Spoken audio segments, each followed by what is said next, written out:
Viajamos com o intuito de conhecer, de explorar, de expandir os nossos horizontes. Viajamos porque queremos sair da nossa zona de conforto. E este é um dos trekkings que nos desafia a vários níveis. Este é o trekking dos gorilas de montanha.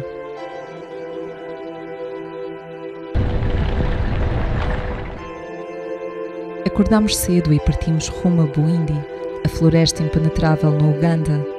Os últimos quilómetros foram feitos ao longo de uma estrada serpenteada de terra batida. Por entre curvas apertadas e o nevoeiro matinal, conseguimos contemplar o cenário que nos iria acompanhar ao longo das próximas horas. Um local puro, onde o verde é a cor predominante. Assim que chegámos ao parque, fomos recebidos por um grupo local que fez a sua habitual performance.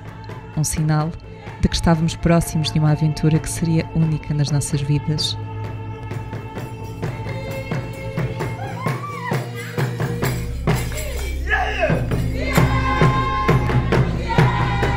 No momento do briefing, fomos divididos em pequenos grupos. Este é o nome da família que iríamos observar. O nome do grupo é derivado do macho dominante Silverback. Cada grupo faz um trekking diferente. Pouco tempo depois, demos início à nossa caminhada. Seguimos em fila indiana e fomos acompanhados por 2 rangers armados. Não sabíamos quanto tempo iria demorar, poderia durar alguns minutos ou 6 horas. Mas de uma coisa estávamos certos: não queríamos pertencer aos 12% que não têm a sorte de observar estes seres tão fantásticos. É graças aos trekkers que estas observações são bem-sucedidas. Todos os dias, assim que o sol nasce, vão até ao último local onde a família de gorilas foi avistada. Uma vez encontrados, seguem-nos ao longo do dia. Ao anoitecer, os trekkers regressam à base. No dia seguinte, o processo repete-se.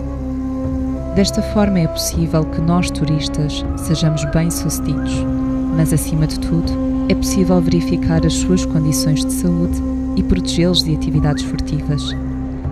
Quando existem turistas, os trekkers seguem a sua rotina, partindo antes de qualquer grupo, e quando avistam algum gorila, avisam o ranger. Ah, é verdade, e a minha mochila? Ela está aqui. Este é um dos muitos porters que ajudam turistas a levarem as mochilas.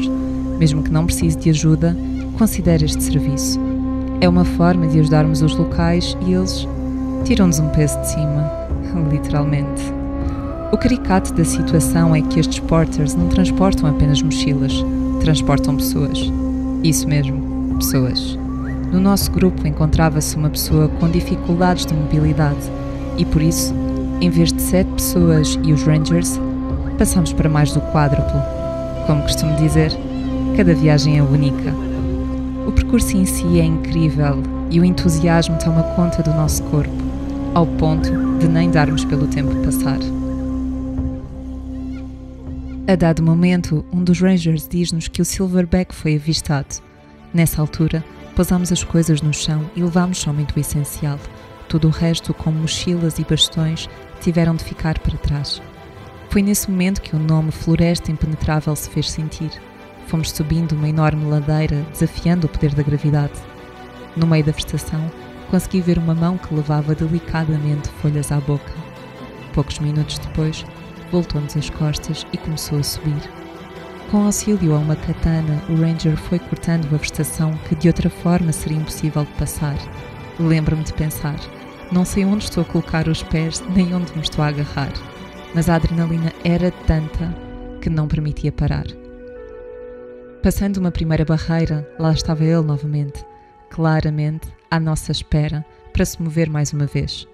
Quando chegámos ao topo, as emoções ficaram à flor da pele.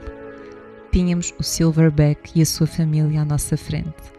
Fiquei com a ideia de que este grande primata percebeu que não éramos uma ameaça e, por isso, além de nos ter consentido a aproximação a si e à sua família, ainda nos guiou até lá.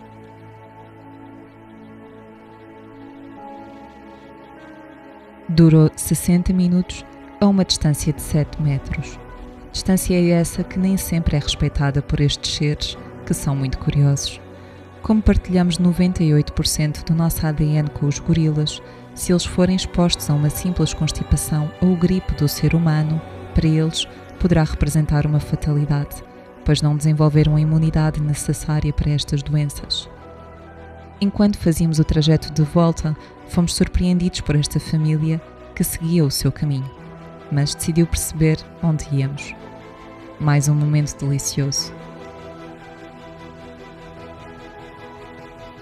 Como mencionado no início, este episódio conta com o tópico O que levar para o trekking dos gorilas. Mas antes, quero deixar-vos algumas fotografias.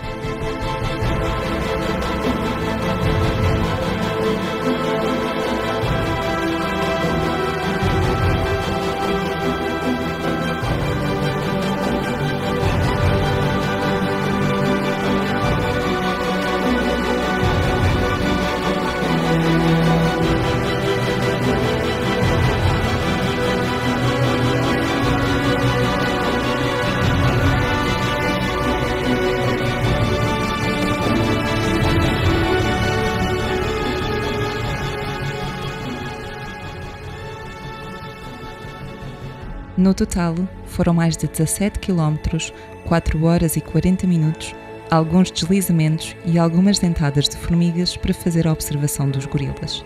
Cada experiência é única e, por isso, deves levar material que se adeque a uma caminhada de algumas horas na floresta. Então, o que levar? Camisa de manga comprida, por causa da vegetação que é densa, mas também por causa das formigas. Uma nota: cores vivas e branco são desaconselhadas num safari a pé. Casaco impermeável comprido ou, em alternativa, calças e casaco curto impermeáveis. Acabei por não precisar, pois apanhámos um dia fantástico, mas a probabilidade de precipitação é alta, especialmente nos meses de março a maio. Botas ou sapatos impermeáveis, Gore-Tex, de preferência com sola Vibram.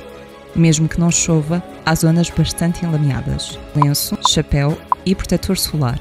Luvas, por causa das silvas, não são propriamente estas luvas, normalmente aconselham luvas de jardinagem. Repelente, ainda que não se encontre mosquitos ao longo do trekking, devido à altitude, poderá ser necessário utilizar o repelente caso o local onde estejam a dormir seja afastado do parque. 1 ou 2 bastões para auxílio na caminhada.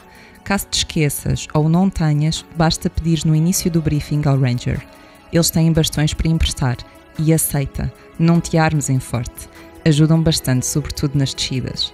Água e, claro, máquina fotográfica para recordar o momento. Confesso que tive algumas dúvidas em relação a que lente levar. Sabia que não teria oportunidade de trocar de lente durante a observação dos gorilas, por isso, inicialmente pensei em levar uma grande angular para fotografar não só os gorilas, mas também o ambiente. Só que ao longo desta viagem percebi que fotografar através da vegetação é um verdadeiro desafio e estava com receio de apanhar somente o ambiente e de não conseguir fotografar nenhum gorila. Por isso, optei por levar uma teleobjetiva e atender aos detalhes. Ainda bem que o fiz, pois esta floresta faz jus ao seu nome.